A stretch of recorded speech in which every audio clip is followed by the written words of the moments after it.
Moko is definitely in the first quarter of action. PG's defense looks a little smaller. Look at the tackle on this side, we bro. live. I wanted to put on some games that we had during the week. Voycesports ended up putting on, so this gives everybody a few minutes to share the stream while you watch some good old football. Share it while we wait for everybody to come on into Smart read bounce to the left, gets him only 2 yards. 75-14 might not be a tackle. We might be a tight end. Everyone take this time 78 to share it to same as helmet, many so they come people to the same high school as possible. And Bro, definitely go over and watch it on Twitter. You can have a much clearer image. He is a tight end. 14 is a tight end. Or on Twitter, You can Facebook. grab me a rock. All right, Tell him to hand you give me a a minute. minute. And counting, quick snap. Out of that, bounces to the outside of the count. He gets No, go. Get over here. You will profit nothing as Albert Prophet Jr. gets the tackle. They laid all down through there. Where your dad number? Should be one about your dad. There's 100 of them down there. Don't worry about it.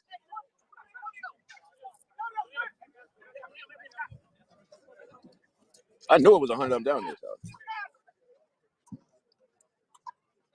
Much quicker tempo from both these teams. Look, I know it. Listen. In black with white trim. Hey, bro. Evan Cook, number 75. Evan Cook, 278 pounds, 6'6". Silver with white trim. 6'6", bro. 16 years old out of Seneca Valley High School. Receiver to the far side, clap snap, and keeps it going. Penalty flag will fly. Interested to look at this matchup between number 51, Jordy Reeves, and Albert Prophet Jr. This near side, this matchup is going to be epic.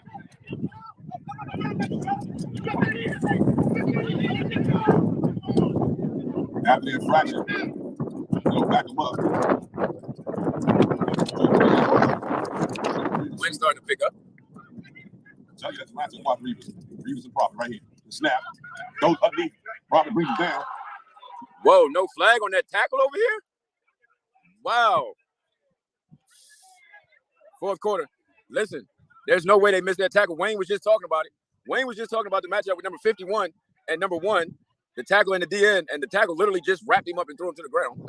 Number 1's asking somebody to watch that call. Fourth down, not fourth quarter. Sorry about that. Fourth down, 20. I've been doing it too long.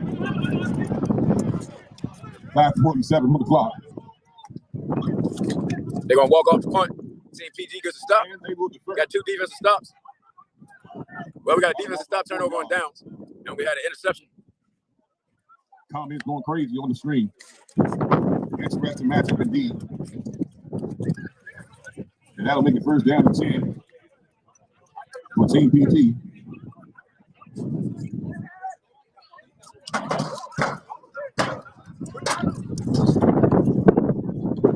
I don't even need this umbrella right now. This breeze feels so good, bro. First down to Team PG. Robert Stocks at cornerback and hybrid linebacker at 5'10", 185 out of Potomac under center. Oh, Goosey Bradley. He jumped that. Hybrid linebacker 75 and 5'5" out of Potomac under center. Oh, Goosey Bradley. He jumped that. Hybrid linebacker 5'5" out of Potomac under center. Oh, Goosey Bradley. He jumped that.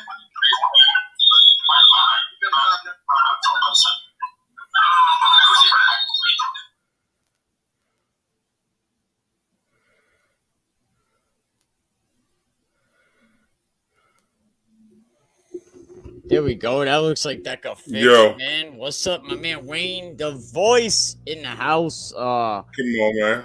Another Tuesday night Voycesports, man. I figured we do it a little unconventional. We give people time to share it. Let them see some of the great footage that you and the bad guy went out. The live stream is crisp.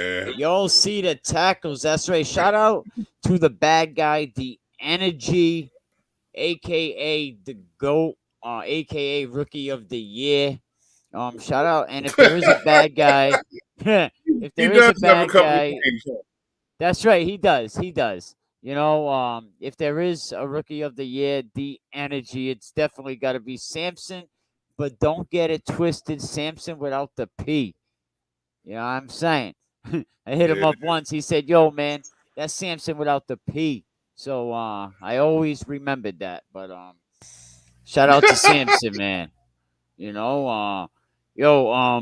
I just want to take this time to thank the people that always make this possible. But first, we have to have it, man. We have to have a disclaimer for any copyrighted material we may use.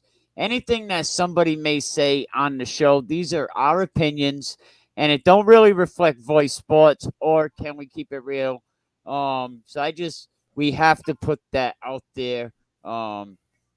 Going further, but I'm sure everybody understands that. But and also, big shout out. And I was saying earlier that Voice Sports is 22 states. So if you're looking for somebody to promote your games, they might have somebody in your state, and Voice Sports comes with the announcers. They send a whole crew over there, so you might be surprised they might have somebody right around the corner. So definitely give Voice Sports a big shout out. And Wayne, your guy Champion Drive, man, let them know who it is. Man, your number one source for charter bus transportation. Don't worry about how you're going to get your team there.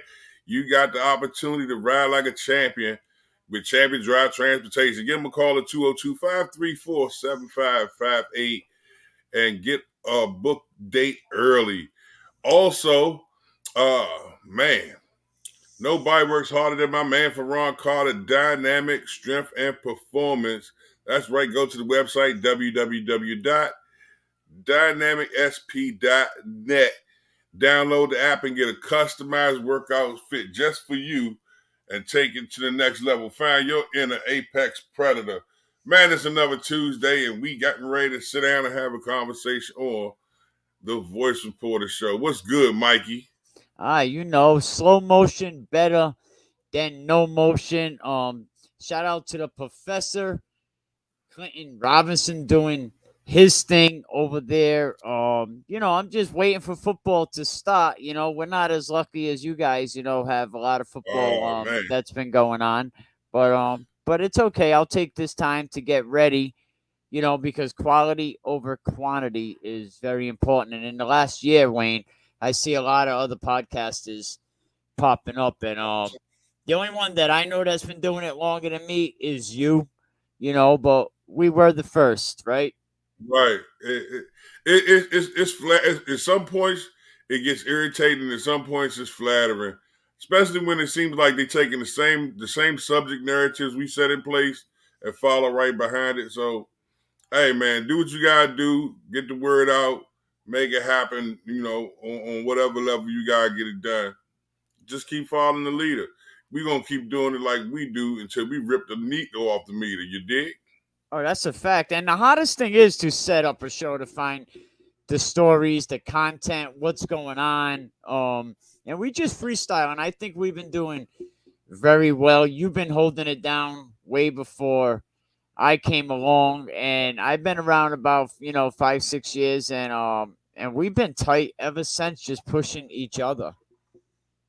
It's a work in progress. It's keeping your ear to the ground and your eyes to the eyes to the sky. If you want everybody to have opportunity and understand that every year, the same way great kids cycle out of the system, there's a brand new batch cycling into the system, and somebody somewhere else caught somewhere in between. But we got a great show lined up for you tonight as we're gonna have some conversations about draft talk. I want to introduce you guys to, oh my gosh, this Southern girl off the hook, Miss Alma Lee, and her incredible show that's been added to the Voice Sports Radio Show live page. She's doing some great stuff and has a new book out. New Voice Sports reporter be debuting tonight. My man Jim, I'm going to be coming in here. My man, gentleman Jim McGrath, opening up the journalistic division of Voice Sports. We're going to start having more written reports and write-ups on things where for those people who maybe want to sit down and put more eye to the paper or eye to the dialogue, they can do so. We also scheduled tonight, we're supposed to be talking with Coach Davis, the PG County coach, representing for the Mid-Atlantic Football 11v11 Showcase. a lot of good stuff going on. Also, we'll be talking with my man Marvin Brown, the director behind the Coliseum Youth Football League, as well as Kevin Voigt, director of the Hamilton Football Tigers out of Baltimore, a proud and prestigious org that's been putting kids up on game for so long, for so many years. Want to get a chance to rap with him. Also, scheduled to stop in for a few. My man Sudan Ellington of Big Skills Academy, as well as Sean Ramey of Ramey Sports Groups. You know, you're already, if you haven't known already, we're going to tell you now, May 20th through the 22nd, Voycesports will be at Otterbein University in Westerville, Ohio, getting down with the Ohio player, SAMSON the Bad Guy, as well as myself, for the National Gridiron Youth All-American All-Star Games that's taking place up there. It's going to be bananas, great people doing great things. And, of course, we got to talk to my man, Jeff Overton. Man, you got to rap with J.O.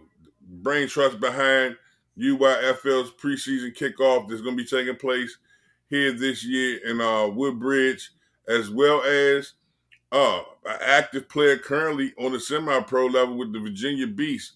Another great conversation to have, along with the fact one of the main contributors and coaches on that PME Playmakers Elite staff in Woodbridge. We got a lot of great people set to talk, and we still got topics to discuss ourselves, especially with the draft coming up. And some of these shootings, man. What are we doing out here, people? We are going to get into that in 1 second. We'll definitely get into that shooting conversation. Something that I've been following, we talked last week, I really wanted to mention, is Coach Kennedy went in front of the Supreme Court, heard arguments Monday about him having a private prayer on the 50-yard line. It looks like Clarence Thomas had a few questions that said his prayer was private. Coaches getting fired, but it looks like that the Supreme Court might sway it in the way of the coaches and go away from the school and saying, prayer should be, a coach should be able to pray on the 50-yard line after the game's over. So that's something that we could talk about in the next coming weeks. That's good to hear. Yeah, definitely. That is, because how many times does a kid make a touchdown and do a prayer up to the, a sign of the cross or the Holy Spirit or the Trinity, and not even to get religious, but you should be able to pray privately. And that's what this is about. This isn't about forcing your team to pray. And I know a lot of coaches that said, regardless what the school says, I'm praying with my kids before the game starts. But this is about a coach having a private prayer when the game's over and being fired for it. So yeah, so definitely check that out. His name is Joe Kennedy. Show him a lot of support. Like we show a lot of coaches all types of support over here. And I just wanted to bring that up. But we got the chrome room, man. We have, you already know, Bailey is in there with the draft stuff, and you have Jim McGrath in the waiting right now in the chrome room. Let's go ahead. Let's bring both of them in. There you go. And Wayne, you take over for a minute. I'm going to share this right now, and everyone else, please share the stream. There we go. My man.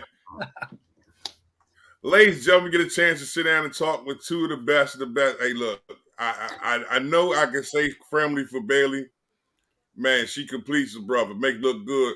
And, of course, now we get a chance to introduce you to the world. My man, gentleman, Jim McGrath. Jim, how you doing this evening? Well, thanks. I make nobody look good, so, we're going to hang in there. Oh, come on, bro. Come on, bro. Don't do that. Don't do that. We can ready to make each other look good. Check this out. Now, me and Jim have been talking, and I had this idea, and we have been going back and forth. Before we get into that, Jim, you tell the people about yourself, your background, and about this book. Okay. Well, certainly.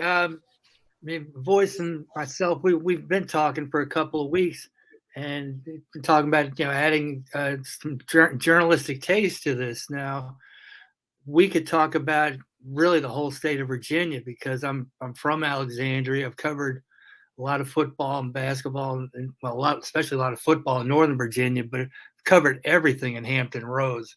Writing for the Daily Press, Virginian Pilot, a lot of track. I've been writing for Milestat for 10, 11 years, really covering every at least 5A, 6A state meet, because they tend to have everything, all 6 classes on the same day, and 5 and 6 tend to be around Hampton Roads. So been working on that.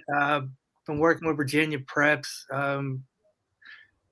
Before that, Recruit 757, Recruit Nova. I mean, just been all over the place over the last 12 years, sports writing wise. So we got, we've been on the same podcast before, so we already had a chance to meet, and we got talking about some things. It's like, all right, well, let's bounce some ideas around.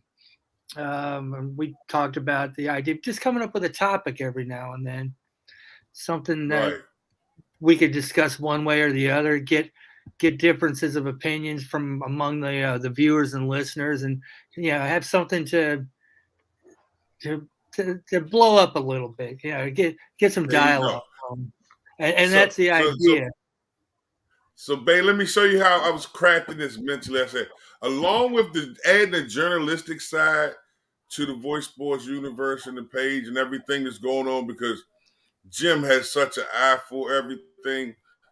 I wanted to add this aspect to it because there's a lot of young journalists coming up, and me and you knew a couple along our journey as well. To give an opportunity for those sports journalists or those who want to be sports writers, an opportunity to see an example of it, or someone to set the tone for it. And I think Jim was a perfect guy to bring in and bring on. Bailey has, again, like I said, been with me since day one, and we were talking about this conversation that both of you we can chime in on and talk about here, and that was the existence of the NIL, its immediate impact, and the way it could possibly go forward. What was your take on it, Jim? I know we talked about it briefly, but I know me and Bailey ready to jump into the draft, and I know you've been looking at that too. Certainly. With NILs, I mean, when the idea started out, with college players, I never really had a problem with that. I mean, I've always been a proponent of college athletes being able to make money and never made. It's like, granted, the argument always was, well, they had their scholarships, but how can you say you're not allowed to make money, especially considering how much money some of these programs are making? Programs are going to be making $50 million, and the star player, the Heisman Trophy winner, is getting a scholarship, and they're making all this money off the one player. I mean, I always figured, kind of like free agency, but I mean, it's a free market. That's the word I'm thinking. Those are the words I'm thinking of. These athletes should have the opportunity to make money and take advantage of their position. Never had a problem with that. However, now we're starting to move into the high schools, and we're seeing a whole different ball game here, and it's going to shake things up. I mean, it's going to shake the tree so hard, all the rest of the coconuts in the NCAA are going to fall out. It's crazy now. Agreed. Yeah. We're talking about Now Bailey, in your research, I know. Bailey, I know in your research we talked about it as well. You agree with this? You agree with what Jim is saying, or did you it's going to shake different so far analytically? Yeah, it's definitely going to shake some things up because it's even trickling down to like middle schoolers, and a couple of states. I couldn't tell you which states it was because I don't remember off the top of my head. But if it's even trickling down to middle schoolers at this point, it's gonna. I can only imagine what it's going to do to the NCAA. And what it's already starting to do in high school is not. It looks like right now, roughly 8 out of 50 states, the public high school authority has passed off on it. Now in the mid where we are, Virginia saying no, Maryland saying no, DC still thinking about it. They're reconsidering or they're giving first consideration, but I'm going to make the argument and say we already have a big enough divide between the level of play in a lot of the private schools versus the public schools. And I'll give you an example. I covered all the state basketball championships, the Virginia State basketball championships, about 6 weeks ago. And I mean, two of the state team winners specifically bragged about the point that they knew they were good because they beat a private school team or they beat a WCAC team. I think Hayfield, who went undefeated, specifically one of the it was either one of the players or even the coach, Coach Henderson, talked about when we beat a private school, we knew we were good. So we already have the divide. Now, what happens if the public schools are saying, okay, our athletes, because of state regulations, can't make money off their likeness and image? This doesn't apply to the private schools. I mean, unless it's something like a Liberty Christian that does fall under VHSL here in Virginia. But, I think that's the only school in Virginia that goes under VHSL. Everybody else they're on their own. You can do what you want. If I remember correctly, looking at Maryland, Katie Ledecky winning all his gold medals was still going to Stone Ridge. She was still at Stone Ridge High School in Maryland, a private school. I mean, I don't remember. I don't think she was swimming for him, but theoretically, it just opens up a world of possibilities, and I'm not sure which ones are good and which ones aren't. Fair. Well, if I can, in Rhode Island, we have a situation where you have Bishop Hendricken and LaSalle, and it got to the point, it got so bad that the top division in football is only 4 teams now because nobody wants to play the 2 private schools. So there's 2 private schools in Division 1 and there's 2 public schools, and it's getting to the point where some of these private programs are becoming too good for the public schools. And that's it. But on the back end, watching it from our side, it's kind of difficult because you watch them come through the youth level. All these kids are competing. All of them are playing and learning the game at a high level. The real division isn't what school they go to as much as the grades that prevent them from going, because a lot of these private schools will take you. If you're talented and your grades are right, you can't be talented and your grades be wrong. I'm not saying it's a benefit either or, but the last stand, if you can go to a better school for free, and you got a couple of them out here, whether you're in D.C., Maryland, Virginia, New York, New Jersey, Rhode Island, Rochester, Maine, no matter where you are, the private schools, the charter schools, and the border schools tend to put a greater emphasis on getting you better educational structuring. And it's not a shot to the public school, but on that end, basic hindsight is the leftovers end up in public school when the best of the best tend to go private. It is a shot. It is a shot to the public schools because it's not fair on the public schools. It's not fair on the public schools that they can't compete at them levels, that they can't ever win a championship, that they have to, always be second best. That in one state, the same team every year for 12 years is winning the state title because they're afforded more opportunities. They're allowed different rules. They don't have to play by the same set of rules as the public schools. They recruit. They give things. They give packages to families that can't afford to go to this school.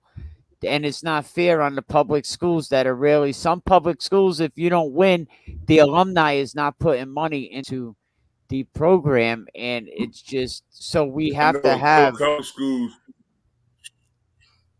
I mean, there has to have an equal balance. We got scholarship money. we got scholarship money to give now walk in and $4 million make sure to diversify the school and walk out. A lot of times people say, I can't afford to go to this school. I can't go to afford. And then on the outside looking in, you ask, what's the difference between public and private? And it typically shows up when we start having this conversation that we get ready to have that'll spill off to the draft part of it, because these kids that get that extra attention, they get a personal trainer, they got a nutritionist, They have a work regimen that's already similatory to what they're going to see in college. The transition from high school to college is a lot easier because the public school system doesn't have the funding to put that stuff in place to the same degree. So you start to see many of the private charter and boarding school kids not so much say they got a guaranteed chance to go to college for free. They just got better opportunities. And for some people, anything better is nothing.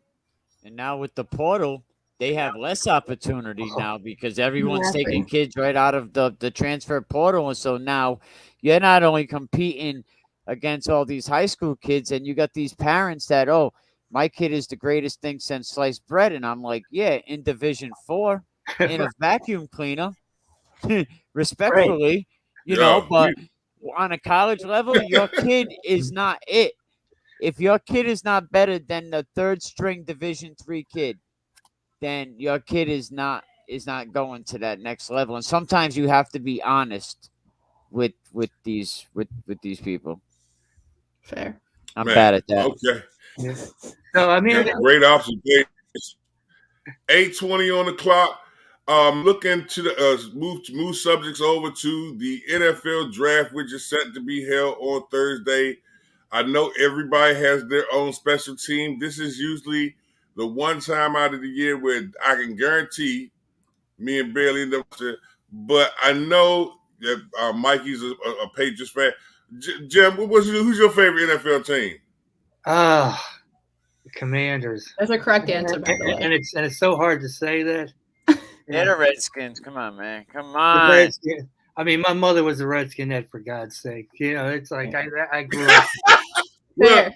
fighting for all Fair. the Yeah. Anything's better than the It's all Steelers. good. Fair enough. Really? Say word. All right. I'm not. I told my dog I'm gonna let you trigger me tonight. I'm good. So let's talk about the draft. Who's hot coming out of the? Because I'm gonna be right now. I'm gonna tell you right now. There's two players that really caught my eye, and that I would love to see us get in the first round. Because of course, everything for what the Steelers are looking for in the draft, I believe, changed dramatically. They don't get any picks. They don't get no Even picks. watching the video and watching the videos and a lot of my research, they say, but I will tell you this, it's going to change the way we look at it because now we still got to address the quarterback situation when I think we were already going to roll with Dwayne Haskins. But I'm really looking at a young MSU, Derek Stingley Jr. Interesting. He's a DB. He played for LSU. Boy, vicious. With us getting ready to let Joe Hayden phase out, young legs, some nice speed, and he can come up and play the run. I think we'll give Lamar Jackson a fit coming around the outside. And there's about 8 or 9 linemen. I just want all of them. So Your quarterback's no competition for Lamar. Don't even. No disrespect, but I figured it's a you know, try to get my truth out. You really think Dwayne Haskins was going to be able to get that starting job in Pittsburgh? I mean, I figured the Adam Scheffler effect wore off. I think it was a foregone conclusion because he's a first-round draft pick. He did not fit the system Washington was running. They changed it twice before he left. He came to us, and while Ben was going through his ups and downs, we purposely put him in the back. Oh, here's the notebook. And I take that same approach because if you remember the movie The Replacements, when they talked about Shane Falco, they was like, the first year you was trying to carry the team, you should have had a clipboard learning it. Pittsburgh took the opposite approach. We gave him the clipboard, just as the New Orleans Saints did with Jameis Winston. You got a whole year to learn the system. We're not changing nothing. When Ben sit down there, gave us $85 million to go put the pieces around you for you to be successful. I believe that was the ultimate plan. And of course, because we play everything close to the vest, I wasn't going to sit here and divulge that. But as we look at the draft, there's so many ways teams can go. I'm just curious to see how it'll play out. You know what? I'm starting to feel it. I am really feeling it. Do you feel that damn energy? The energy is in the building. You see what my man Javion said. You see what Coach Jay from NY said. Samson, you're the GOAT. You ain't said nothing that ain't but the truth. Anybody that disagree is a lie. Argue with your mammy. The energy just Look at pulled the you energy. right in the room, man. The Someone had energy. a cup of coffee this morning. How did he get in here? Jim. The energy just pulled him right It's in. okay, The Jim. Rock It's is okay, Jim. That's just Samson. That's just it's just who I am. What up, Clint? I see you commenting. What's happening, man? We are on fire right now. We're on the road, man. We are on Share the stream. Share. Smash that button. Yo, If you're a Ravens fan, I love you. 5 minutes. Lord have mercy. They cut up. What's your thoughts on the draft? Who stands out to you for your team and why? Give me one, Jim. Can I start selfishly with my brother? Salute to him. You Yeah, supposed go to ahead. say that. Lance Campbell. You're supposed to say that. Do your thing. I mean, I'm gonna try to say this without any bias, but I can't promise you anything. Just the most humble, down to earth kid. Just puts his head down and works hard. He's projected to go 3rd or 4th round. Hopefully, he goes anywhere but the Steelers. But with my luck, he's gonna go to the Steelers. But honestly, anywhere I'll be just as happy and just as supportive. And I might even wear a Steelers jersey if he ends up going Wherever there. he goes, good luck. God bless, man. And I hope he comes on this platform and be like, yo, this is where I'm going. NFL, you know what I'm saying? Right. I'll make sure to rock whatever team. Yo, good next luck. Tuesday. Just to get to that point, I had somebody on a couple months ago. He was a former Buffalo Bills guy, and he said just to get to that About the point, draft. just to make it to that point, just to be, it is like phenomenal, incredible. My friend told me the experience that Kwity Paye had last year going to the Indianapolis Colts in the 1st round.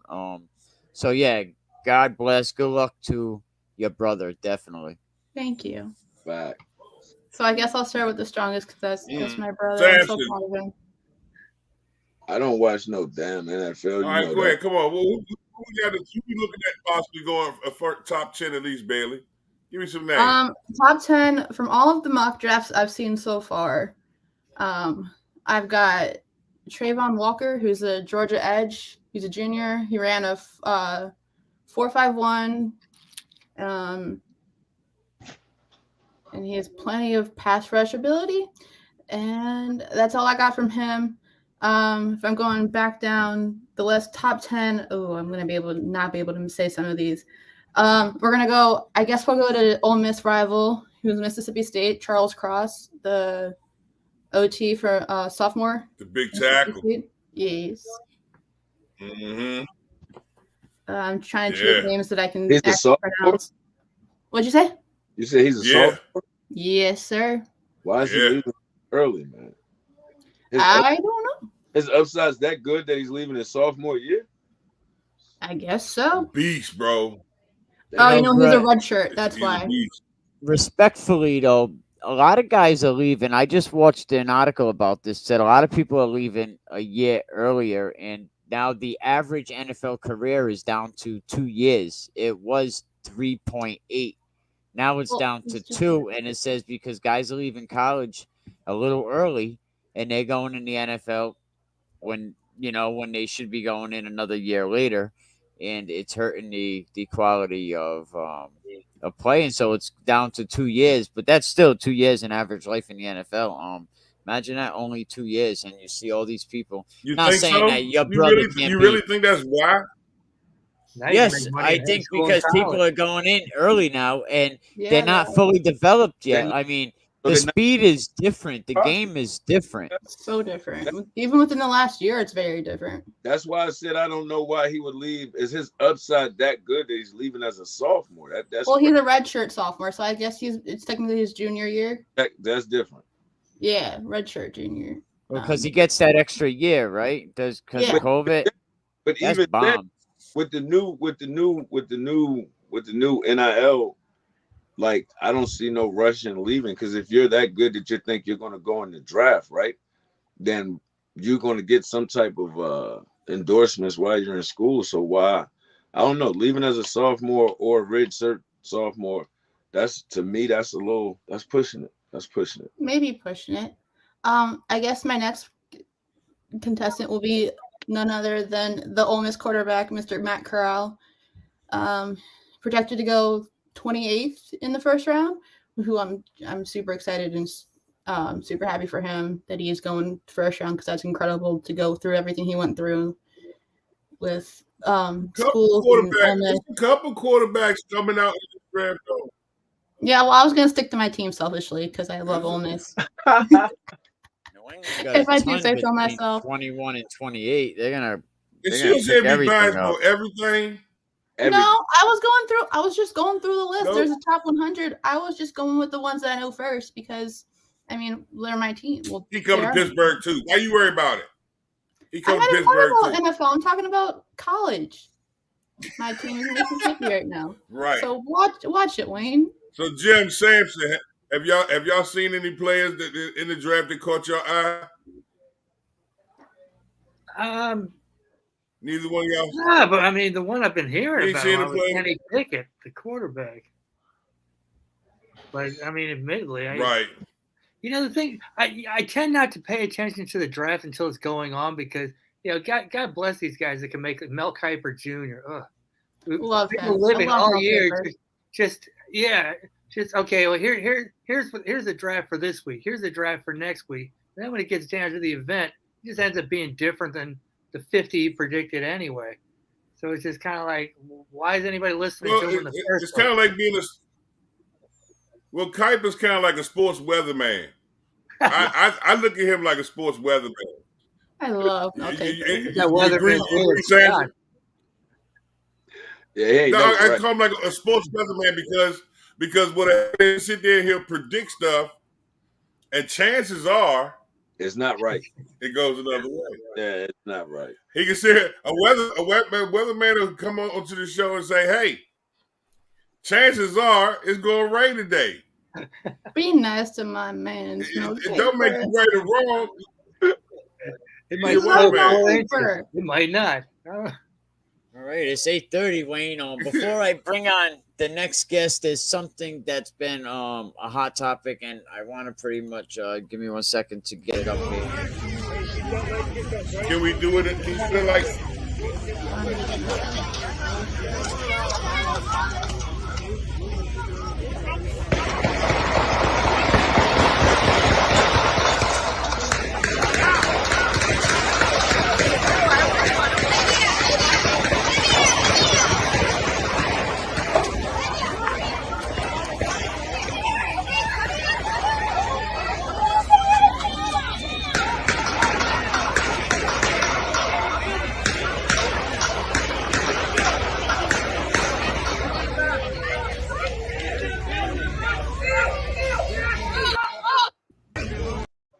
I'm gonna say, like, that was crazy. You know that wasn't in the hood. Them kids stayed on their feet too long.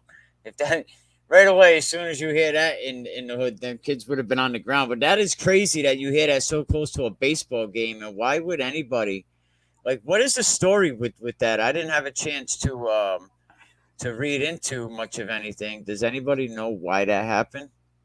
Well, I mean, I know. Pick up on it a little later. We was talking about the draft. I know, but you have people waiting to come in. I know why it happened because Jim. I'm so confused. I only heard a little bit about it. I mean, you know, that was such an escalated transition. God, that is so disturbing. But I mean, it's the way things have been going lately. It's like almost become conditioned that's not to be expected, but my goodness, you know, it's not as far out of normalness as it used to be.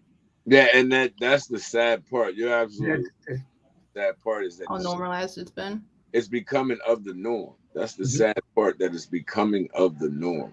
That is just crazy. That's like the refs getting beat up. Like, it's becoming of the norm, and it's ridiculously sad because it's going to get to the point where you gotta have police officers at a rec league event. That's just that changes the whole environment. It really does. It really changes the whole environment. Like people feel like they can't be relaxed or be themselves. When you see, I don't care who you are, you go to a park or a rec league, you're going with the intentions on having fun and it being joyful. So the minute you pull up and you see all these cops walking around, you immediately become on the defensive. You get tense because it's like, damn, what's going on? What's happening? You automatically think a negative thought. So it's sad that it's becoming of the norm. That right there was crazy. That was crazy. Yeah, and the fighting with refs and umpires, oh, that's just gotten out of hand. Nobody there expected. You can tell from the reactions of the people there that nobody expected anything like that to happen. Mhm. Absolutely. Because Yeah. nobody, the first 10 rounds, nobody moved. Nobody, No, exactly. They were Nobody all moved at all. Each other like, what is that? kid didn't even leave the batter's box. Right, like they didn't move. Like you could tell that that's a sound they're not used to hearing because they did not move. They just all looked at each other, and then it's like almost like at 1 second, all of them realized what it was, and that's tough, man. That is really tough. That's why I seen a lot of the kids looked around. Like I always thought, like you hear anything, you just hit the ground right away, and it kind of it took a little bit of time for kids to realize like them are not fireworks. That was tough. I don't know where. Yeah, no, Wayne stepped out for a second, so you know what? Rather than leave his screen blank up there, but I feel you. yeah, that and we've been hearing about this once a year. It seems, you know, and probably more often we don't hear about it. Just think how many times it probably does happen that we don't hear about it. Correct. I think that's the scariest part is all the times we don't hear about it. Because yeah, how many times does it happen? Somebody doesn't have a camera that they turn on right away. That's crazy. Well, yeah, and the news, you know, they probably get tons of footage like that, but is it gonna get viral? Is the analytics gonna pick up that video and promote it and push it? Right. Now that I'm starting to learn, it's funny because with this new Twitter takeover, I learned so much about how videos get shared in the last couple of days, you know. So now I'm kind of getting the hang of it. But I seen one the other day where a parent approached a coach, and the coach let off rounds. Man, like it's getting ridiculous. Oh, geez. New Jersey last season, the basketball coach got jumped by a couple of kids on the basketball program. Like they get off the bus and they let him have them Dr. Dre beats. That's crazy. Yeah, they definitely put and we can't. The schools and the programs, they can't afford. You know what it costs to have a police officer come over? It's like probably, yeah. Like the officer himself is getting $25-$30 an hour. So, you know, the department has to make that. You know what I mean? They want to make it. And if you need a car there, the car is more money. Yeah. You know, do you need traffic at the end? How many officers do you need? It definitely gets expensive. 1 second. I'll be right. Yeah, and I think 30 is on the low side. I think it's more like 40 or 50. Right. Oh yeah, definitely. So that could be very expensive. But for people to do that, it's disrespectful. What could be that bad? Where it would even come to that. I know Coach Kevin is in the green room. As soon as Wayne comes back, I'm sure he'll get you right up in here. But yeah, Wayne just dropped off for 1 second. But well, getting back to, I mean, why are people doing it? I mean, I think it's a combination of things, especially when we're talking about kids. I think there's to some degree a sense of entitlement. How dare you make a bad call on me or my team? But more so, it's just the idea that nobody's going to be disciplined for it. There's not going to be any accountability. You know, it just seems to be that way. It's like, okay, we're going to do this, and on top of everything else, everybody's going to see us. You know, but it doesn't seem like, you know, there's a whole. It doesn't seem like there's enough punishment meted out for events like when something like this happens. You know, and how's it going to change? hard to say. Yeah, no, definitely. It says absolutely terrifying video out of North Charleston. You can see children ducking for cover.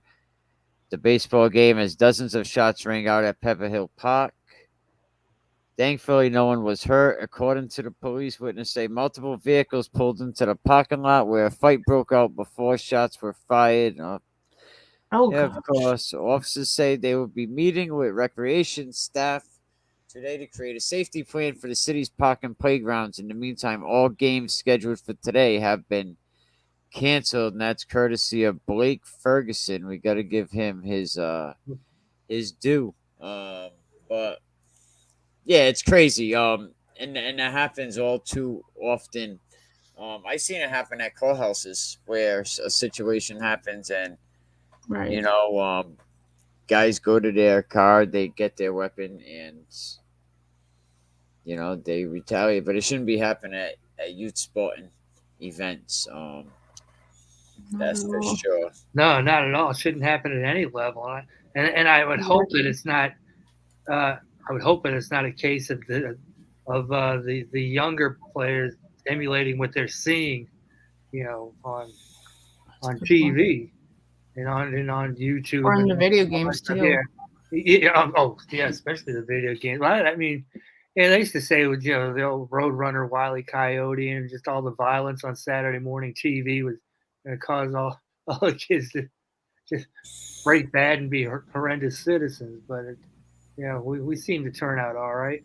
Well, that's why when I see people that are leaving college and they have a chance to go into the NFL, I want them to go to whatever team is as far as away from where they live as possible. Because I look at the Aaron Hernandez situation where that one hurts my heart so much. I just read his brother's book too. He's centrally located, not too far from where I am. A couple hours outside of where he grew up. Yeah, he's like 45 minutes each direction. So I thought New England was very, very too close for him to be, knowing the type of personality that he had through high school. And when Kwity Paye was going into the draft, I said the same thing. I hope he don't come to New England. I hope he goes somewhere far off. But I think the Aaron Hernandez case was a little different, though. I feel like it was more of the people he surrounded himself with, not necessarily being too close to home. I feel like if you have the right group of people around you and supporting you, you could go any. You want to check on Wayne? You want to check on Wayne? Because he has a guest that's still in the Chrome room, and here he is. Here's my guy right here. He came back. It's our favorite Steelers fan. Different here, dude. Wayne, you got Coach Kevin is in here in the green room. My man. My apologies. Phone call start blowing in. Again, I'm trying to get my bearings back. I apologize to all those watching at home. We were rapping about the draft, and then so many things shifted. Jim, for those people who are watching at home, please give them a way to get in contact or find out more about what your book and how they can reach you. Okay, let me set it up. It's called Tragedy to Triumph: The Story of Tom's Heart, and basically, it's a story of my college roommate who was in need of a new heart. He learned he was sick at a very young age, so we learned his story. It's like during his ordeal, he was in the hospital for quite a while. He had kept a journal about his whole experience in the hospital, really right up to pretty much the moment where he went to surgery, as he was lying there, just getting ready to be wheeled in. So we learned his story. On the other hand, and hundreds of miles away, because Pete Radigan's his name. He was a Columbia Presbyterian up there, upper New York City. Hundreds of miles away in a suburb of Buffalo, a 16-year-old young man named Tom Mock died in a motorcycle accident, or he was involved in a motorcycle accident. He pretty much he hit his head on the road on impact, leaving him in near vegetative state. and we meet his mother, Janet, who would also go on to write her story. She kept her own memoirs, her own diary. Basically, what we get, make a long story shorter. Come on. It's a story of these two individuals and their families and how their lives really collide. Awesome. And how the heart transplant takes place. And Pete decides he wants to go and meet his donor's mom. Now, this is very rare. Hey, Jim. Yes. I need you to give me the contact information for it. Oh, okay. Yeah, I'm gonna sit down and read the book. I don't want to tell them the book. Okay, well, the story's called Tragedy to Triumph, the story of Tom's heart. You could just Google that, and a number of links would come up. You could look it up on Amazon, or you could go to tragedytotriumph.net. Appreciate you. Thank you so much, Jim. We got to get together soon. Yes, we do. My man. All right. Trying to catch up a little bit because we got so many guests that's lined up as we fell behind and had a technical issue we worked out. Bailey, let's pick up on this. Let's pick up on this draft conversation after we have a conversation with my man Kevin Voy, who is in the green room, I believe. Yes, sir. Come on, bring him in. Let me see. KV, what's good with you? How's it going? Man, great to finally get you in, man. It's been a busy weekend, and CYFL opened up to a great resound. Hamilton got a victory over the Legion 39-0 in this one. Let's talk a little bit about Hamilton and the experience this weekend. So, I mean, it's typical spring for us. We was able to come out and be successful on the first game. For us, it's just, rock steady. We're always in the conversation. I mean, the last 6 years, we've been in the championship game. We won 3, lost 3. So right. We're just building. Last year, our program had 2 undefeated 12Us. So right now, going into the fall with our 13U, we got a pretty good situation. Gotta love it. Now, for those people who don't know about Hamilton, tell us a little bit about it, where it's located, and how long the Tigers have been in existence. Oh, okay. So this is our 51st year.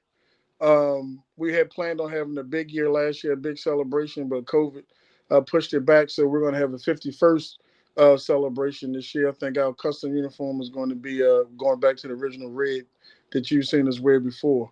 Oh, wow. Okay. Been around since for 51 years. We were a middle school program for a very long time. It first started as Hamilton Optimists out of Baltimore County, the Optimist Club. But around 2005, 2006, they kind of took a step back, and then we just forged along with our program. I mean, we feed a lot of schools in the area. If you look at the MIA championship, we probably had about 13 kids out there.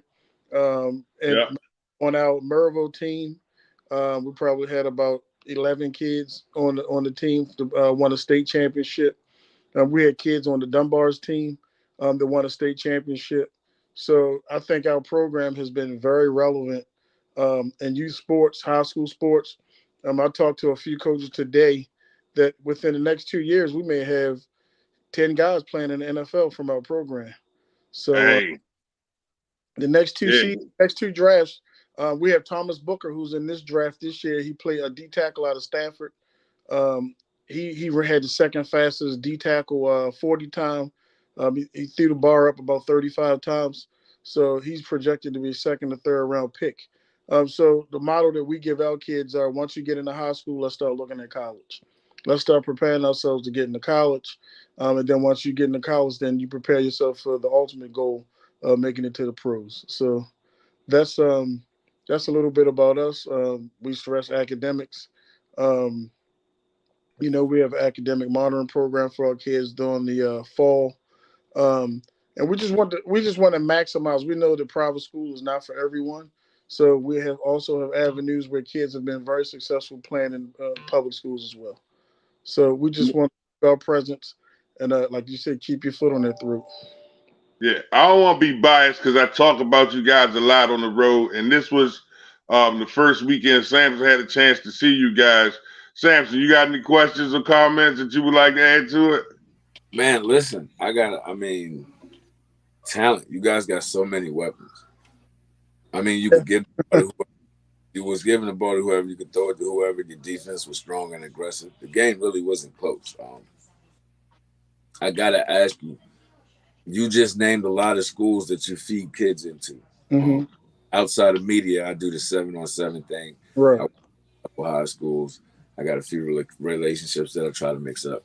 Would you consider your program to be a feeder program because you do feed so much talent into the local school? Well, we're definitely a feeder program. We try not to tie our hits to a certain school because if you think about it, man, we got kids at DeMatha, Good Counsel, St. Francis, Gilman, Calvert Hall, McDonough, St. Joe, Loyola. See, names. These aren't just your local Smojo private school. These are names. Right. And then, Dunbar, Maryville High School. McDonough. McDonough. We have kids everywhere. So our thing is we just want our kids to be able to use this football as a tool to pay for education. Right. So, so that's been our motto. I mean, we like to win. We don't actually care about winning. We tell our kids, if you work hard and you play hard, we're probably going to win anyway. That's going to be the byproduct. But the thing is getting your school together and play as hard as you can on the field. Everything else will take care of itself. I like it. That's something kind of like what I'm working on with my brothers right now. That's becoming a feeder program for one of the schools in our area. So I was wondering, because you looked like it. I felt it. And I mean, we all know that us on the screen, we know there's other feeder programs as well. So I'm like, it looked like it, but I didn't want to assume. But you definitely looked the part. You played the part too. You got a real solid team, man. You got a real. Appreciate it. Number 11. This is the part about Hamilton that I always like to try and bring out, and it's something that in conversations I've had with Marvin Brown and CYFL that they want to pinpoint, and that is, if you're focusing on the development and your teams the kids are going to get better, the teams are going to be better, the games are going to be better, and you open up a full array of options, whereas some orgs or institutions will flat out say, yeah, I feed this one school, or I'm attached to this one school. The thing that makes Hamilton so special is the fact that they focus on getting them to be better players and people in general, so they can go anywhere they want to. Right. Whether they go to Carroll or decide to go to Gilman, they still got options in front of them. So I always try, and I maybe necessarily be right or wrong, but I always look at teams when I go out of town and I base them against what I've seen and learned from Hamilton. Coach Kev, take us through a basic work week of how Hamilton is pretty much structured. Okay, so I'll take a typical fall. So we normally practice 3 days a week. So on Mondays for my team, we'll do film study, and we'll do special teams on Monday. From that film study, we'll go over the game plan for our week. We'll break down our opponent, and we'll break down ourselves. On Wednesday, we'll go through and do our install. So we'll come up with some plays that we think that's going to work that week. The ones that we run really well are getting the game plan. The other ones we'll just sidebar them to a later date. And we'll go through that. And then on Thursday, we'll just do a walkthrough of the game plan. We'll do our scout team, offense and defense. And, we'll go into the game on Saturday. And on our preseason, we take our Monday practice away, and we dedicate that to academics. So we'll they'll do an hour. It'll be a 2-hour session, 1 hour for reading and 1 hour for math. And we try to give the kids a head start. Like you go to preseason for football, we'll give them a preseason for school. So if you're going into the 8th grade, we'll go in with that month. We'll do the first. We have certified teachers, so we'll give them that first month of what they should expect in school, just to give them a head start above the other students. Wow. Man. So for So for the people at home who think you just get together 2-3 days a week in the field is a difference. Right. You're not. And this is what I was talking to my brothers about earlier today, because like I said, we're in the process of working the feeder program for a school up in that Fredericksburg area. So unselfish plug. Right. St. Michael's Warriors up in the Fredericksburg area. They're building the program right now. My man Tim, Coach Mike Carpenter, my man Coach Lavelle. So we're working with them to try to kind of build their program. So realistically, sitting here listening to it as a football mind, I think JV team. You're not just normal. You're not just a normal, or you could call it freshman team. They're 8th graders. You're not just a normal youth program. You run it like a high school program in and out. So like that's huge, because it helps. To me, I think that helps those 8th graders with that transition when they do get into high school. And some of your kids are going to play as freshmen. I mean, it is what it is. No doubt. That's the goal. Like if you think about it, like I coach high school. I coach at Merville High School. We won our JV and state championship in varsity. We have 3 other coaches that coach high school as well. So we just, at one point, we just said, what do we want to give these kids? We want those kids to get the same experience that you would get from a high school player going to college. That's why we have our signing day for our 8th graders going to high school.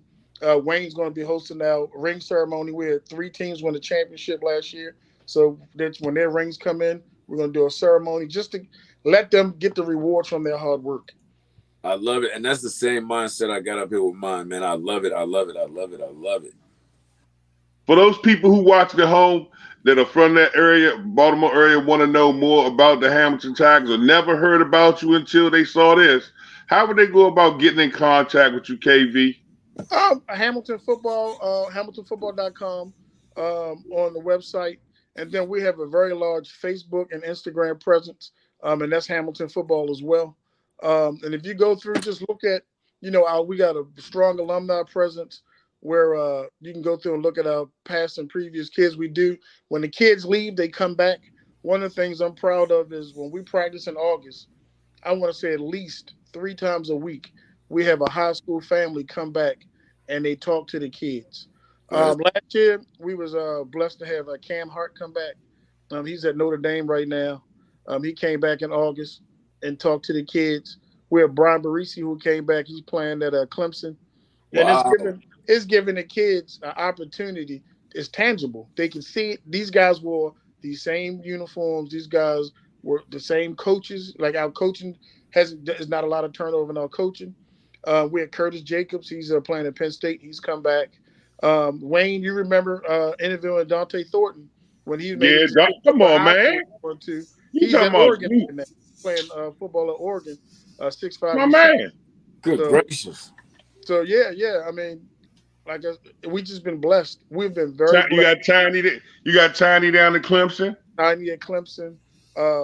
We got Bo Barnes at Clemson. We just been. Bo's at Notre Dame. At Notre Dame. So we just he just got an award from he got a Jerome Bettis award too. Right, for having a great spring game, and we just been blessed with great families. So we got a long list of great players, and we got some good stories and some bad stories. But all of the guys that come through and do very well, they have great families that embrace sports and academics. And we have some kids that we got to take under our arm and make sure they get what they can get and make sure they use this tool and their talents. But for the most part, it's the families, man. If you come to our practice and our games, you can see the parents on the sideline, in the stands, and it's a great environment. Man, so once again, all they have to do is go to the website. They can go to anywhere, Facebook, Instagram, Hamilton Football, and of course, y'all got games set up for this weekend. We'll be announcing and get you ready for that as well. What's your expectations going into this week, Coach? Who you got on your marquee? We play Dunkirk Warriors. It seemed like they were in a tough game last week. I didn't get the film on them, but they won 20-12. We're just gonna come out and do what we do. We're just gonna, like Coach said, we got a lot of opportunities out there as far as players. The biggest thing is to make everybody, like if you looked at the game, man, we did a lot of subbing after the second series. Bruh, It was crazy because I called it, Coach. I said they're gonna put in a lot of backups today because right out the gate, I mean the back to back, I was like, this is gonna get ugly because they just couldn't match up. The defense, they could not match up front in the trenches. If you can't match up in the trenches or at least slow the other team down, they couldn't stop you on either side of the ball in the trenches. Right. So, our O-line coach, Terry Dixon, he played in West Virginia. And those guys also was coached by Najee Brown, who he just graduated from Virginia Union. He actually played for me in the 8th grade. So he came back. He's coaching in high school, and he came back to coach with us. He's down there with the younger guys. So when they do come up with us, they understand the scheme and how to really play up front. Oh, man. See it too. You can see it too. Coach, I appreciate you taking the time to come on. I know you've been busy all week. I wish you well. I know we're gonna see each other this weekend, hopefully, at the field. And again, for those people at home watching, tell them how to get in contact with the Hamilton organization one more time. HamiltonFootball.org on the internet, and then from Facebook, it's just Hamilton Football. You can DM us. All our contact information is on the website and also on the Facebook page. My man, Lord of the Rings on the Voycesports show. My dog. Glad to have you on, man. I appreciate it. Thanks for the opportunity. I look forward to coming back. I know you will. Championships, that's why he called him Lord of the Rings. He got more rings than me, Sam. Thanks, man. All right, my man. Okay. All right, man. Thank you, bro. Thank you. And we still got a little more left, as I believe we got. Alma. We're going to bring Alma Lear, is it? That's Miss Alma. Good evening, Mom. How you doing, Miss Alma? I'm doing well, Wayne. How are you? Gentlemen, how are you doing? How you doing, Queen? Very well, thank you.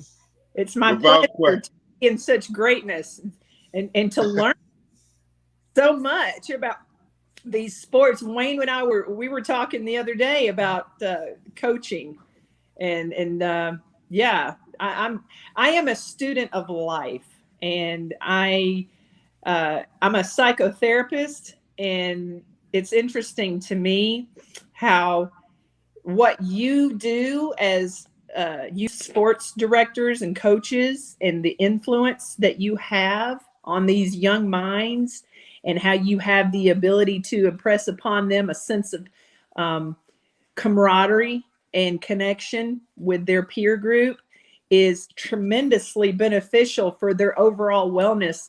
When they get to be older and they come and see me, you're setting them up for success. And I think that we need to be doing more of that. So, no doubt. Yeah. Now, for many people at home going, hold up, man, this is a sports show. You ain't talking to Alma Lee.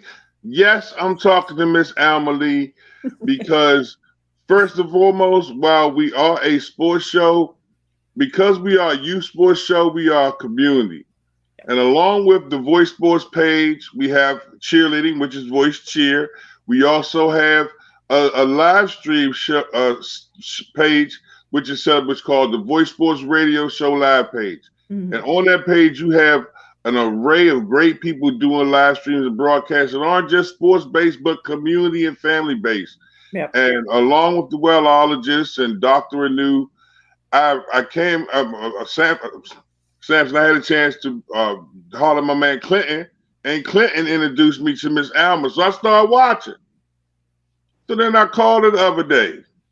And there's so many things that align with us that I want the community to be able to see and follow. So as her show is being put out on the web, please make sure you find out more. I want guys to check her out. She got an awesome new book. I'm gonna let you talk about it. I know we kind of pressed for time, and I know you just got finished filming your show, so you may be a little parched. But if you could give us a quick summary of who you are and where they can find out about the book and how when you're gonna do your next show, we're gonna get it out there for you. Yes, sir. So my name is Alma Lee. I'm just an old redneck girl from Alabama, just born and raised, rural Alabama. I went off, joined the military, didn't know what I was doing. I had my own demons, my own issues, the things that I was struggling with. I felt alone. I felt very isolated in my childhood and in my adolescence, and that culminated in making certain life decisions that were probably less than savory. And, you know, fortunately for me, I had a lot of different influences in my life that sort of propelled me into my wellness and my greatness. And I experienced a lot of adversity along the way. But honestly, there's absolutely no chance whatsoever that I would be where I am today doing the work that I do were it not for those adverse conditions that I exist. And so that's what I want to do. I want to, I'm a therapist, I'm a psychotherapist, I'm a clinical social worker. And always when I start talking, my nose starts running, especially when I'm really passionate, my nose starts going.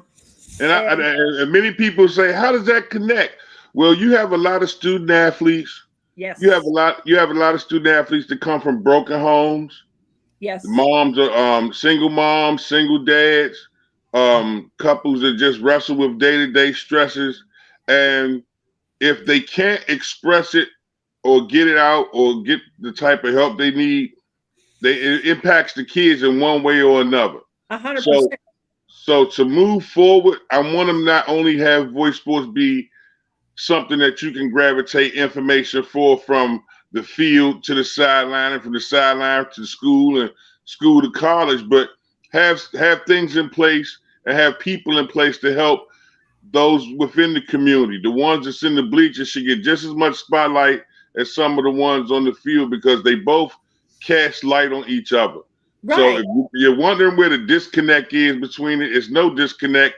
It's got to think bigger than what's going on the scoreboard because there's a lot of people that go through things, and I want to be able to funnel you towards folks that can give you help, get you right, and get you back on your best you, because in order for you to be the best you for your kids, you got to be the best you for yourself first. And that's where the conversation and great people like Alma come into play. Her book is incredible. We talked about that in some points. And Alma, I would love for you to be able to give out your contact information as well as when your next show airs. So those people who may be interested in finding a little more can find out a little more because we already behind the clock. Absolutely. I'll run it up real quick. Come on. So mental health is, it doesn't have to be. There's a stigma attached to it. What I want to do and the role that I'm in, that I choose to evolve my passion is to do that, to deliver a message and let people know it doesn't have to be scary. Mental rhymes with dental. Everybody needs a therapist and everybody needs a checkup. Everybody. I don't care who you are. Right. We need to start doing work on ourselves to evolve, to graduate, to learn, to grow, to thrive, to exist in a space of joy. And when we take care of ourselves, we're better parents, we're better coaches, we're better people that can set an example for this young collection, the youth of today, the future for tomorrow. And it is critical that we understand and give ourselves grace in achieving our wellness so that we set an example for that. So I can be reached. My website actually goes live tomorrow morning, almalee.com. There you go. That's it. almalee.com, all one word. And I do have 2 books. They're self-help books. They're found on Amazon.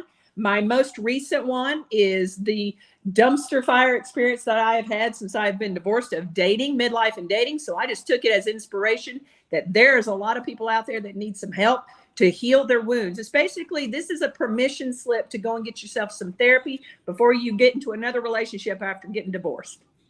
No doubt. That's it. Man, so I look forward to seeing that tomorrow, and I definitely look forward to talking to you soon, Miss Alma. Yep. And you know we be down there in that Carolina, Georgia area. We got to hook up, girl. Oh, come on. Thank you for taking the time to come on. I know you just had a great show. Absolutely. Yes, sir. It'll be airing this Sunday on Facebook. And you the best. Yep, absolutely. It's wonderful to meet everyone, and I wish you all the continued success in the world. Thank you, Wayne. Thank you. Thank you for coming on. Appreciate it. Take care. Wayne, Yo. don't rings at me, Wayne. I got rings. Don't ever flash your rings at me. I got rings now too. No, you know what? We talk about all these different topics. I got one. We talk about all these different topics, and we talk about the kids, and we talk about the coaches, and we criticize. At some point in time, one of the biggest parts of coaching is mentorship. And there's so many guys who give back because they are damaged or they've gone through damaging things. Sometimes you just got to really stop and think, before we can be better for everybody else, we got to be better with ourselves. So that was a perspective I wanted to be able to add to what we do here beyond just throwing the scores and arguing over who's 40 times as faster. Because even if you look at the camps and combines, all the numbers can be phenomenal. But if there's something going on internally, you need to know that it's all right for you to be able to reach out and there's resources available that you can talk to. Right. But Samson, your thoughts? I mean, I struggled with mental health. So everything she was saying, fortunately for me, because I had a therapist, I've heard it before, and she's 100% right, man. Like, if it wasn't from the things I went through in my life, some of the shit I chose, some of it I didn't. But if I hadn't went through it, I definitely wouldn't be able to deal with some of the things I deal with today. So, without question. We got the green room empty?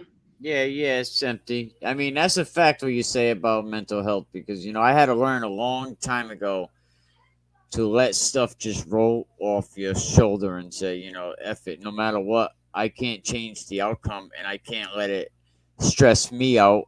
And I realized the only thing that mattered at the end of the day was when you looked in that mirror is what you thought of yourself. Correct. And in our capacity, you have people who wrestle with these things on intimate and intense levels, and then they're around kids most of the time. Right. So if a part of what we bring to the table is not only the energy that comes along with a great family environment, a great game. If there's somebody out there that's hurt, you got issues, you can still come to Voycesports and have those outlets available for you. The phone calls, the direct phone calls, the people messaging, just bananas tonight. I'm glad that things were able to be brought to a close. Glad that you pulled that out, Samson 50-50. Listen to me, bro. What was your thoughts on this weekend, man? Come on, man. You recap this week. I'm gonna hear what you guys say about this weekend, because my thoughts are simple. My thoughts are this simple. You understand me? We're gonna start here. We're gonna go backwards. We're gonna start on Sunday, then go to Saturday. You feel me? Let's do it. My thoughts are here. These are my thoughts. If you didn't go to this and you had the opportunity, if you were a senior in high school and you did not have college offers and you had the opportunity to go to this and you didn't register, I already know your academics ain't right, because you's a fool. If you was a senior that signed up for this, I'm gonna make sure you see it. Mid-Atlantic Football Showcase. The H family, I don't want to say their name wrong, so I'm gonna say the H family, great people. They put on a Mid-Atlantic high school football showcase for free, people. It didn't even cost you your EBT card. It was free. And this is basically your first leg out of 3 legs of your unfinished business tour. Listen. Because you guys been on such a run, and then you after this, your next event is what, June 23rd, right? You got April 23rd and the 30th, the DMV Mid-Atlantic High School football. And then you have another event June 23rd. We got the second half, the second half of the games to be played on Saturday. And then we got our focus is the CYFL. Coliseum Youth Football League, which will be the 14th, the 7th and the 14th. and then we head on our way up to Audubon University. Gridiron. I get to go hang with my cousin. I get to go up there hang with the player. I get to go up to Ohio. You're going to Ohio, man. So, Chris, let your people know the energy is coming. I don't care what their electric bills used to be. It's about to go up. The energy is coming. The energy. For Ohio, we about to turn up. I don't care if it's in the country. We're going to be on tractors, doing what we do, yee-hawing and having fun, bro. The energy is coming to Ohio, baby. This is probably this is the biggest gap. This is the biggest gap between major event dates because, again, we still have our commitments to our home spring leagues. Most people don't know, but I know Samson spoke on it several times. He still runs a 7v7 squad. They're very active, and despite what we do on the media side, there's so many other things we do that's still within the measuring stick of the game, and the kids in the community is what we're here for. So we still got. You figure we got the CYFL, the games lit. Like, I ain't gonna hold you. Good games, good competition. I love what I see. We still got true talent 2 times. We still got Showtime Athletics. We still got UYFL. We still got Gridiron. We still got Coach Mack at the end of the year. We still got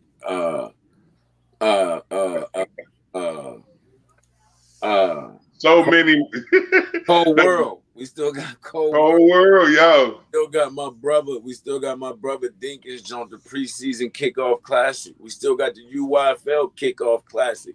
You got the 4th of July True Talent American Games with Rusty down in Lafitte.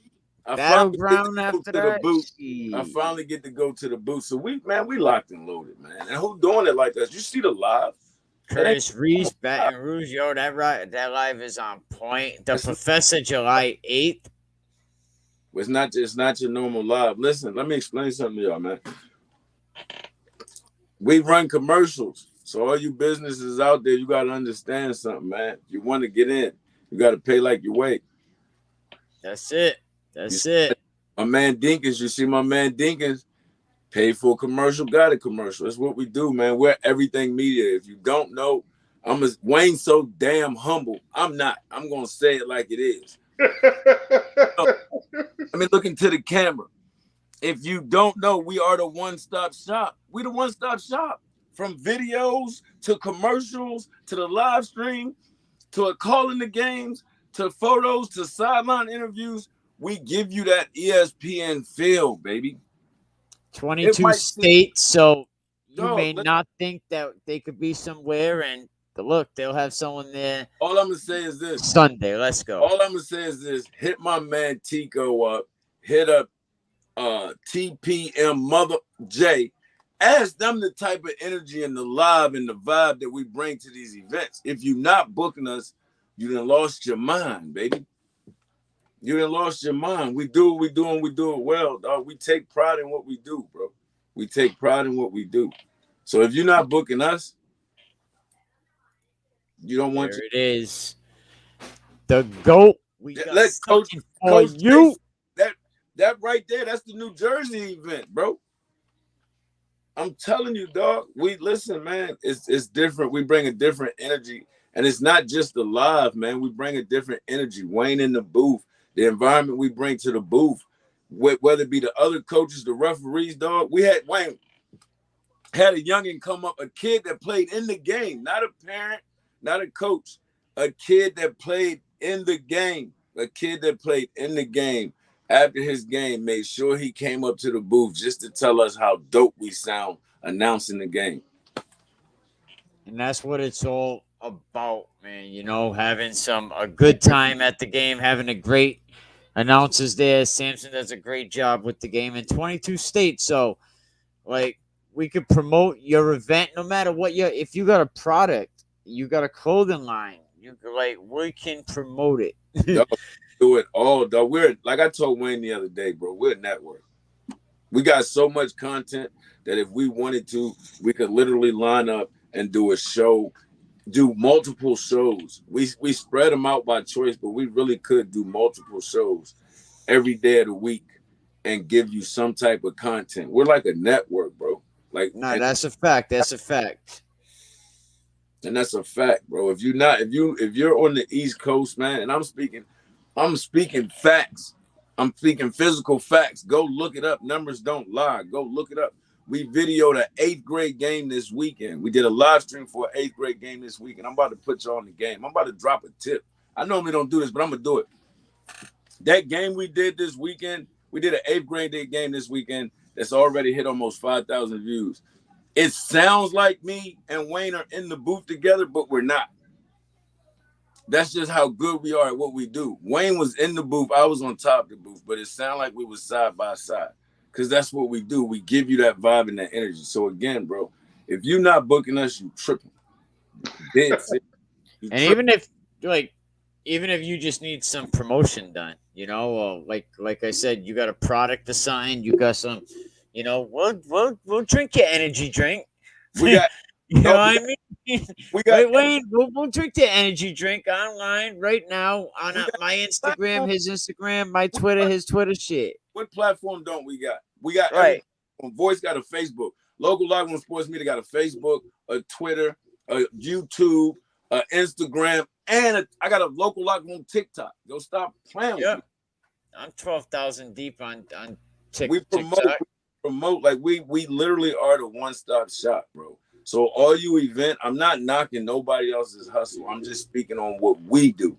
You notice I don't mention nobody else's name. I don't have to. I'm speaking on what we do because you can go look our work up. And at the end of the day, if you are running an event and you're not hollering at the voice, then you don't want to be heard. You don't want SAMSON, and we're not burning these people. You see it. Hollering at the voice, then you don't want your event to be heard. Period. That's the fact. And we ain't out here burning these people. You see a lot of these people with the money. You know what I mean? Send us this, send us this. We don't like. We want to give you an honest promotion. We want to promote your product. We want to promote your game. I'm gonna say it for. I let my man express the mentality. It's already out there. I'm gonna get to you real slow. NVO. Period. That's all you need to know. Period. That's all you need to know. There you go. We had somebody ask us, and I was shocked. Wayne knew why they asked. I didn't understand why they asked. Somebody asked us at the Sports Farm event. I'm setting up my live. I'm getting ready to rock and roll. Somebody comes up and said, "Where's the link to pay for the live?" I said, "What?" They said, "Where's the link to pay for the live?" I said, "You can catch it on YouTube or Facebook." "Oh, I ain't got to pay for it?" "What you mean pay for it? Somebody already paid for our services. I'm not going to charge you again to watch it." No, we don't get down like that, bro. When the event director pays us to do what we do and compensates us to do what we do, we're not going to double charge the people coming in the event or the people at home that can't make the event.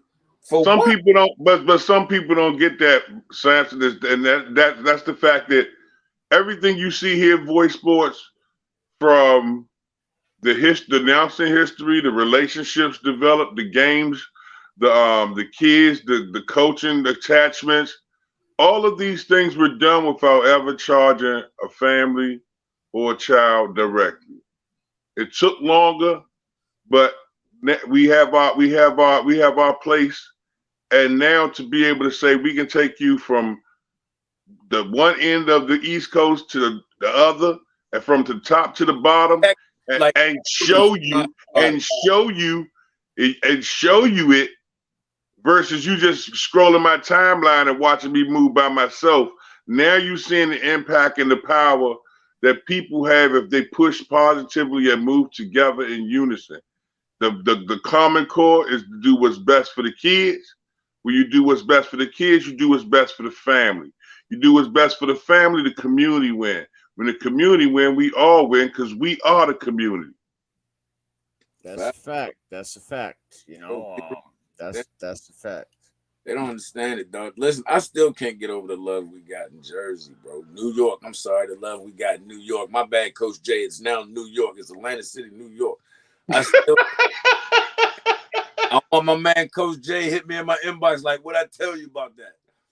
Listen, the hospitality that we got there, like and like, dog, listen, like, dead serious. Like, dudes treat us like, I felt like I was the cousin that left town and came back for the family reunion. It was all love from the minute we got there, bro. I'm just happy to see. I'm just happy to see things continue to grow, and with Mikey in Rhode Island and his lane being the podcast and everything that he does on his end that embellishes what we already do. The chemistry is there for great things to happen when great people come together. For all the people who watched, for all the people who were scheduled to be on the show and did or didn't make it, we appreciate you, and we ask that you like, love, and share everywhere. The Voice Reporter Show is brought to you by Champion Drive Transportation and Dynamic Strength and Performance. We also have great sponsors brought to you. There we go, Champion Drive, as you can see, as well as DSP. Great stuff going on from youth level to your level. Let's make it happen, man. Closing thoughts, Mikey. Great show. I love all the guests. The last couple of weeks we had some great guests, you know, then the energy just burst through the building out of nowhere, knocked the doors down. It's what I do. Knocking the doors down. Again, people, you know, I think this is great. The Tuesday night show. We're gonna have some more shows. We actually been talking behind the scenes about having some real conversation shows. You know, about what a lot of you parents are talking about in the stands, you know, and if you follow me, you follow Samson, you know, we keeping it a buck. Oh yeah, that show gonna be lit, man. That show right there is gonna be something that I think is gonna be dope. I like the fact that we decided to do it on a Thursday night rather than do it on a Tuesday night. I think there's a lot of coaches that can't wait to get on a show like that because they do have some things to say. Again, we're going to do it. We might even bump the time to make sure ain't no kids on there because I know it's going to be greasy that need to be had just at the right time and the right. And I tell a lot of coaches, you could talk through me. I'll talk for you. Samson will talk for you, confidential, like, because coaches, their biggest fear is, oh, I don't want to get in trouble. And one thing I've learned is I developed a relationship with a lot of people, and trust is everything. And you know what I mean? I'll be your voice box because you should have a voice. That's how I start. As crazy as it sounds, for real, that's how I started off. I was the voice for the parents in my area that didn't want to speak up out of fear of their kids not being able to give. So I used to speak up for the parents. So the show gonna be dope. So a lot of good things coming with Voycesports. Can we keep it real? You know, we just working together. You know, I go, you go. You know what I'm saying? It is. Samson, final thoughts. Listen, man, y'all already know how we doing. We working. Spring is here. We are booked, but the fall is coming. So you already know what it is, man. We here. We working. We grinding. We trying to bring you the best that we can bring you. So let's get it popping. Check it out, man. I told y'all all 2022. If I see some goofy stuff on your post, I'm pulling up. If I see a goofy live, I'm pulling up. We finally got some smoke in the city, man. It looks like it's going down. It looks like it was confirmed. So if you're in the Richmond area, Sunday, 14U Canes versus the 757 Colts is going to go down. A lot of people been waiting for that game. I think it's going to be a block burner. So, again, man, at the end of the day, we just out here working. You kids, man, when you get the opportunities, take them. I'm going to use my final thought on this weekend, Wayne. If you get the opportunity, you get a last chance or a second chance to go to school, take the opportunity, use the best of it, and be disciplined. I've seen way too many kids getting unnecessary 15-yard penalties in front of college scouts and recruiters that could give them a chance to better their future, and they still didn't know how to act. If you get those opportunities, man, be smart about it, man. Be smart about it. Don't put yourself in trouble. Just go on about your business, man. But at the end of the day, it's NVO if you didn't know. No, that's a fact, what you said about a lot of kids, you know, turning these deals down. Like, take it because that deal might not be there tomorrow. From the youth level all the way up to semi-pro, whether it's a event, a camp or combine, or whether it's just a scheduled game, there is a level of, I'm not going to say cool, they cool with it, but it's a level of vacancy that you can't seem to find linemen anywhere.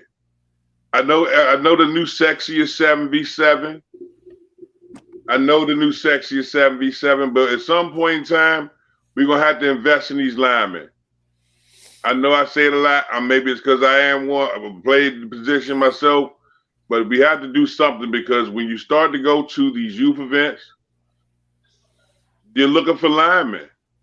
When you go to these camps and combines, you see linemen clearly out of shape. They're spending way too much time down, and when we get to August and September, now you want them to jump into this perfect game body. We need a big man league, bro. I think you're going to see it. A big man movement needs to be had, and I'm gonna close on this statement when I say the importance of it. Out of the 32 players selected in the top for the draft, count how many of them linemen. And you'll find out there's a lot more than them skill players that are getting all the love in 7v7s now.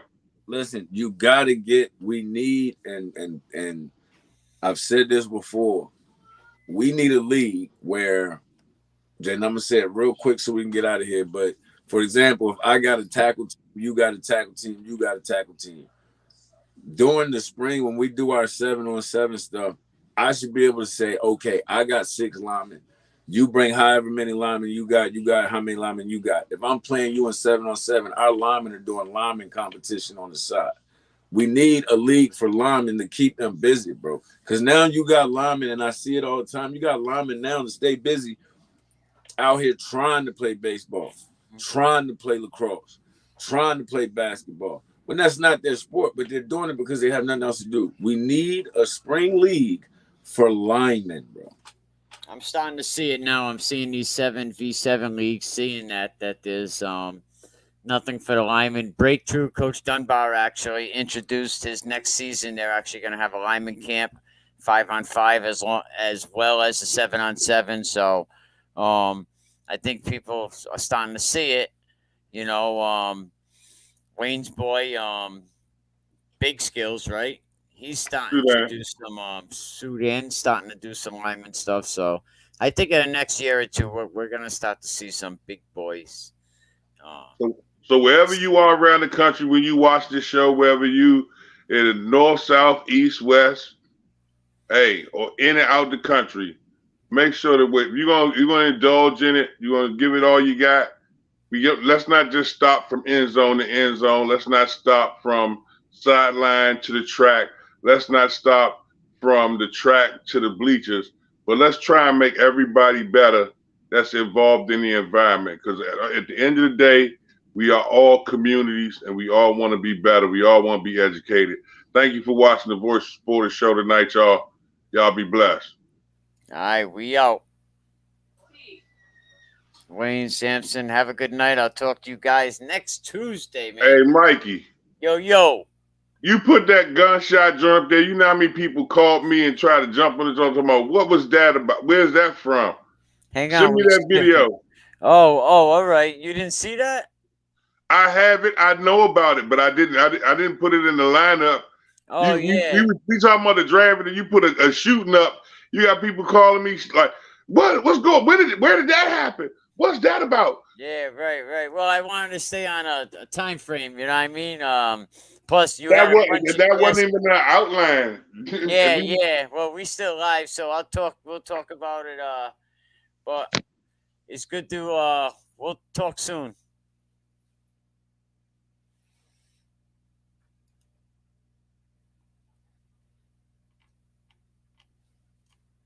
And that's why communication is key. Get ready, it's coming. You hunting or you running? Get ready, Get ready, it's coming.